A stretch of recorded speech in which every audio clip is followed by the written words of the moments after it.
الله أكبر. بسم الله الرحمن الرحيم.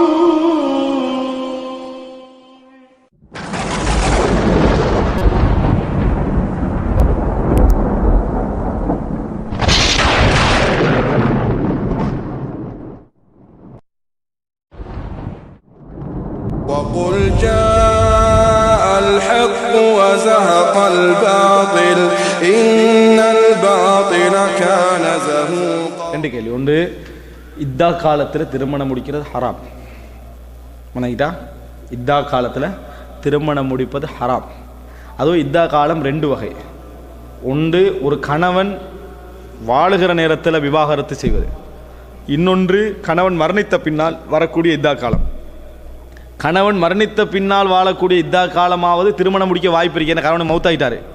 அந்த நேரத்திலே அல்லாஹ் குர்ஆனில் சொல்லி காட்டுகிறான், நீங்கள் அப்படி ஒரு பெண்ணை திருமணம் முடிக்கணும்னு நினைக்கிறீங்க, அவங்க 4 மாதம் 10 நாள் இத்தா காலத்தை வைக்கிறாங்க, திருமணம் முடிக்கணும் அப்படின்னு நீங்கள் நினைக்கிறீங்க என்று சொன்னால், திருமணம் முடிக்கக்கூடிய விருப்பத்தை மறைமுகமாக அந்த வீட்டுக்கு தெரிவிச்சிருங்க. இவர் உங்களை திருமணம் முடிக்கிற தயார் நிலையில் இருக்கிறார்ன்றதை, அதாவது வாக்களிக்கிறதில்ல, அந்த சாடமாடையான செய்திகள் வார மாதிரி நடந்துக்குங்க, வாக்களித்து விட வேண்டாம்.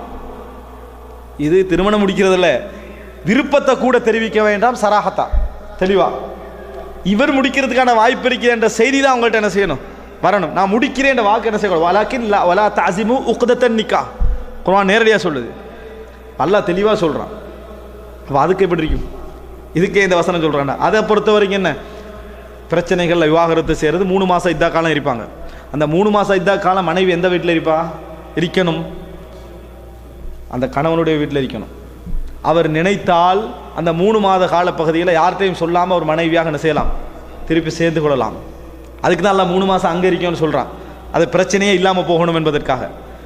வீட்டை விட்டு வெளியேற்ற வேணாம் என்றான். இந்த டைமில் இன்னொருத்தர் கல்யாணம் முடிச்சா எப்படி இருக்கீங்க, அது பிள்ளை இஸ்லாம் இன்றைக்கு நடக்குது இல்லை, அது வேறு. விவாகரத்து என்றாலே அடுத்த வீட்டுக்கு அனுப்பிட்டு தான் என்னது இன்றைக்கு விவாகரத்து நடக்குது, அது பிள்ளை. இஸ்லாமிய அடிப்படையில் அது பிள்ளை. இவர் எங்கே இருந்திருக்கணும், இங்கே இருக்கணும்.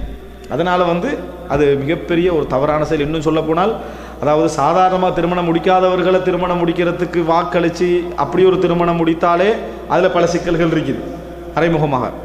இது இன்னொருவருடைய மனைவி, இன்னும் அவங்களுடைய விவாகரத்து முடிஞ்சு காலம் முடிஞ்சு பிரிஞ்ச பின்னால் தான் அவங்க மனைவி இல்லைன்ற ஸ்டேட்டுக்கு என்ன செய்வாங்க, வருவாங்க. அதனால் அது பெரும் பாவம். திருமணம் நடப்பது அக்தனிக்காக நடத்துவதே பெரும் பாவம். ஒன்று.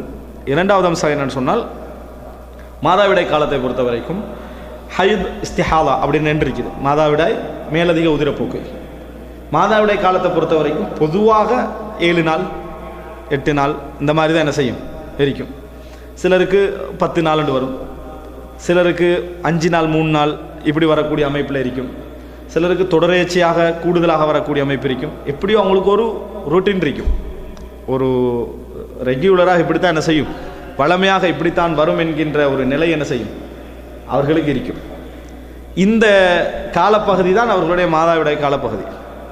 ஆனால் ஒரு சிலருக்கு எப்படி இருக்கும் என்று சொன்னால், அந்த 7 நாளைக்கு வளமாக திடீரென என்ன செய்யும், ஒரு 15 நாள் 10 நாள் என்று தொடர்ந்து வரும். இது மேலதிக உதிரப்போக்கு. ரசூலுல்லாஹி ஸல்லல்லாஹு அலைஹி வஸல்லம் சொன்னாங்க, உங்களுக்கு வளமையான காலப்பகுதி எவ்வளவோ அதை மட்டும் கணக்கு எடுத்துட்டு மற்றதை என்ன செஞ்சிருங்க, அது மேலதிக உதிரப்போக்கு. குளிச்சுட்டு ஒவ்வொரு தொழுகைக்கும் உதுவெடுத்து தொழணும், மேலதிக உதிரப்போக்கு வந்தால். ஆனால் மாதத்துக்கு ஒரு முறை தான் மாதாவிடை வரணும், 2 முறை தான் வரணும் என்ற எந்த விதியும் என்னது இல்லை, அப்படி சட்டம் இல்லை. சிலருக்கு என்ன செய்யும்டா, 7 நாள் தான் அல்லது 6 நாள் தான், ஒரு தடவை 2 நாள் வரும், ஒரு 6 நாள் விட்டு மறுபடி 2 நாள் என்ன செய்யும் மாதாவிடா வரும், திருப்பி இன்னொரு 10-15 நாள் விட்டு என்ன செய்யும், இன்னொரு 2-3 நாள் வரும். இப்படி வந்தால் அந்த 3மே மாதாவிடாய் தான், அந்த 3மே மாதாவிடாய் தான். அது மேலதிக உதிரப்போக்கு. ஏன்னா அவர்களுக்கு அது மாதாவிடாய் வருவது அங்கே தடைப்படுது, தடைப்பட்டு என்ன செய்யுது வருது. இந்த மாதிரி நிலைமை வந்தால் அந்த 3மே என்ன செய்யணும், மாதாவிடாயாகத்தான் என்ன செய்யணும், கணக்கெடுக்க வேண்டும். ஏன்னா அவங்க வளமையான நாட்களை தாண்டலை. ஆனால் மாதத்தில் அது என்னது பிரிந்து வருது. ஒரு நாள் 2 நாள், இன்னொரு நாள் ஒரு 3 நாள், அது ஒரு 2 நாள் வருது. மொத்தமாக பார்த்தீங்கன்னா அவங்களுக்கு வளமை இவ்வளோ நாட்கள் தான் வரும். ஆனால் ஒரே அடியாக என்ன செய்யாது, அந்த மாதாவிடாய் வராது. இப்படி வந்தால் மாதாவிடையோட சட்டம் தான். அவங்க தொழக்கூடாது, நோன்பு வைக்கக்கூடாது, கணவன் மனைவி நேரடி உறவு கொள்ளக்கூடாது, அவர்கள் தவாப் செய்யக்கூடாது. இந்த அத்தனை சட்டம் என்ன செய்யும் அவங்களுக்கு அடங்கும். எனவே அது ஒரு முறை தான் வரணும், 2 முறை தான் வரணும் என்ற எந்த இதுவும் அதில் இல்லை. வருகின்ற அமைப்பை பொறுத்து தான் ரசூல் ஸல்லல்லாஹு அலைஹி வஸல்லம் அவர்கள் சட்டங்களை என்ன செஞ்சுக்கிறாங்க, அதில் சொல்லி இருக்கிறார்கள். அல்லாஹ் தஆலா மேலும் மக்களை நன்மையின் பக்கம் அழைப்பவர்களாகவும் நல்லதை கொண்டு மக்களை ஏவுபவர்களாகவும் தீயதிலிருந்து மக்களை விலக்குபவர்களாகவும் உங்களிலிருந்து ஒரு கூட்டத்தார் இருக்கட்டும். இன்னும் அவர்களே வெற்றி பெற்றோர் ஆவர்.